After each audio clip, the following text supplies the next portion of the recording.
80 টাকা। এদিকে সোনালী মুরগি 270 টাকা। এছাড়াও দেশি মুরগি বিক্রি হচ্ছে 500 টাকা কেজি দরে।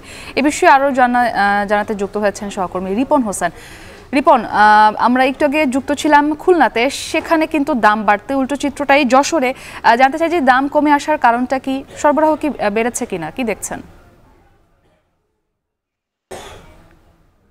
যারা ব্যবসায়ী রয়েছেন তাদের সাথে আমি কথা বলেছি, তারা যেটি বলছে যে বাজারে এই যে পণ্যগুলো রয়েছে, বিশেষ করে ডিম, মুরগি, তার সরবরাহ বেশি এবং চাহিদা কম রয়েছে, সে কারণেই আসলে দামটি কিছুটা কমেছে। সপ্তাহের ব্যবধানে আমরা দেখেছি যে মুরগিতে কেজি প্রতি 50 টাকা কমেছে এবং ডিমে 1 টাকা 8 আনা এভাবে কমেছে। আজকের বাজারে আমরা দেখছি যে বলার যে লাল ডিমগুলো রয়েছে সেটি 11.5 টাকা বিক্রি হচ্ছে, যেটি এক সপ্তাহ আগে বিক্রি হয়েছে 12 টাকা, এবং সাদা যে ডিমগুলো রয়েছে সেটি 10.5 টাকা বিক্রি হচ্ছে, সেটি আগে 11.5 টাকা পর্যন্ত বিক্রি হচ্ছিল, এবং হাঁসের ডিম সেটি 17 টাকা বিক্রি হচ্ছে, যেটি এক সপ্তাহ আগে 18 টাকা বিক্রি হচ্ছিল।